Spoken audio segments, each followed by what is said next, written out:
This to me is by far one of the most exciting releases that Black Clover Mobile will have. And it's for unfortunate reasons, but reasons that kind of make it logical to this unit being the Salamander Fuegoleon to be broken. Okay. Now, first of all, Sala Fuego, I just think is a fire unit. I'm not even gonna lie. Okay. Just him having the Salamander, him having a transformation of sorts, and actually doing something before, well, especially in the manga, he becomes quite useless. We could say that for sure. We have like a form where Fuego could prove his worth and get a new unit canonically for probably the last time ever, if we're being real. So Fuego is a dark attacker, which this kind of brings up a couple points where we just got a Fest dark attacker, and Fuego is probably going to be a Fest because of the reasons I brought up in one of the previous videos, where he has one of these guide things, which Dorothy has, and it's only Fest units that get these guide type of trainings on JP, which is why Fuego has it. So that's kind of the logistics as to why Fuego is a festival unit. Meaning he's a limited unit. Now, that also means he has to be busted as shit. Now, there's a couple conditions that I feel like we're gonna have to, like, kind of get through. One, he has to be different in some way to Black Divider in terms of his protection abilities, okay? Number two, he just has to be busted. And three, probably gonna have to make Black Divider irrelevant in some ways. Considering he's a dark attacker, that would mean he has to overshadow the previous dark attacker, right? That to me makes the most amount of sense, right? So with that in mind, let's cover his kit. I do want to kind of start with the awakening passives because I have a feeling that it's gonna change somewhat.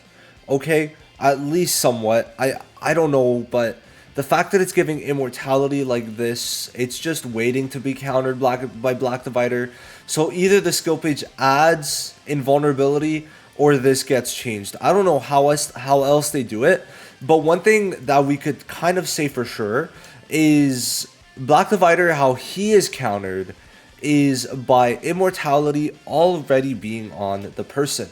What I mean by that is Charlotte and Yami, when they're in IMO, okay, and they get hit by Black Divider in his with desperate form, right? They can't be killed, right? Because Black Divider only removes immortality before it's there. When immortality is already there, you can't get rid of it. Black Divider can't get rid of it. So I don't know how they would do that, but that's kind of something to throw out there. If not, it could be invulnerability with immortality, which could be pretty toxic.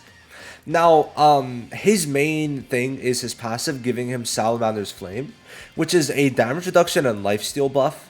Now, the problem with lifesteal is when you don't do damage, this doesn't really profit. So I really think they could change this and just give him a heal. We'll see, though. I don't like lifesteal on Charlotte and Yami, so maybe they learned from that and they're changing this. So that's something to consider. Now, next up, if you counterattack while Salamander's Flame is present on self, you perform an extra attack on all enemies equal to 100% of attack and magic attack, which is like a mini AoE every single time, which is kind of ridiculous. And then even further than that, when hit by an enemy taking burn, you counterattack and dupe 2.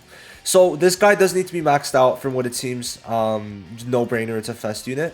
Now, what we also have to consider is that being able to counterattack every time you're hit is crazy, right? It is pretty crazy.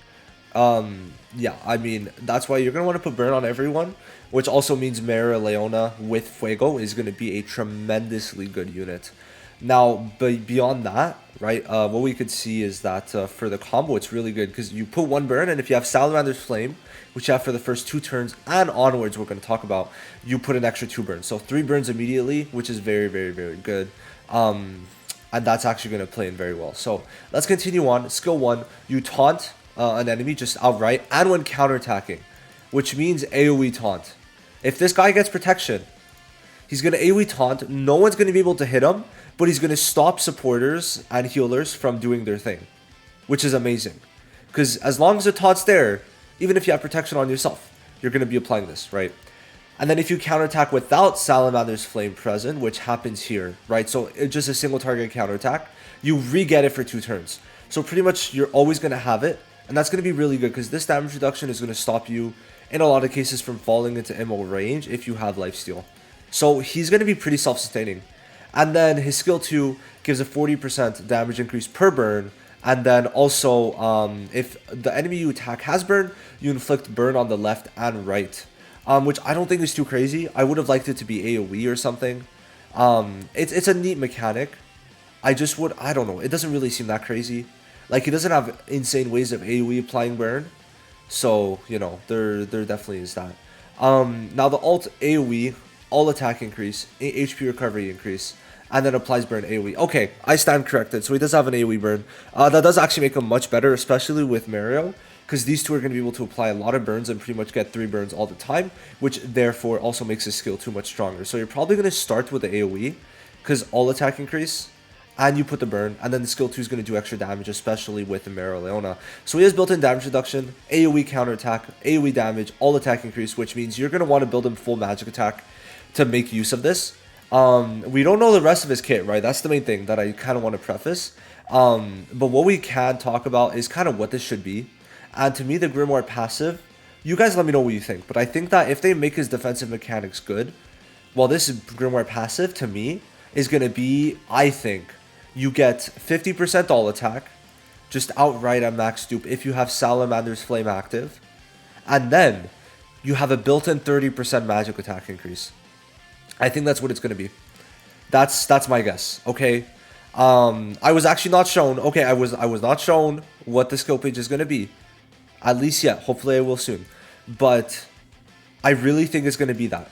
Why? Because, okay, first of all, he is a burn unit, pretty apparent because he burns himself. He relies on burn. He counterattacks, and then he has an all-attack increase. With a DPS nowadays, to have an all-attack increase and not a damage increase means they want to be built around that specific stat, okay? And since he has a DOT unit, that means higher magic attack, means... I paused the video, but I'm now back. So with a higher magic attack, well, you're going to be doing more burn damage, which is pretty logical, but when you consider all attack, and then if the skill page also has the passive has magic attack and all attack, then it's gonna be even better. So this was kind of what I was thinking for the passive. If Salamander's Flame is active, get 50% all attack increase, and then just an outright, like Black Dividers, get a 30% magic attack increase. Now, is this guaranteed? No, but that's kind of my thoughts. At least something similar. Maybe the numbers themselves will be different. But why that's going to be good is for many reasons. Because number one, it's going to allow you to do more damage and get a bigger lifesteal back. Where is it? Get a bigger lifesteal here, depending on however it works. Obviously, do more damage here.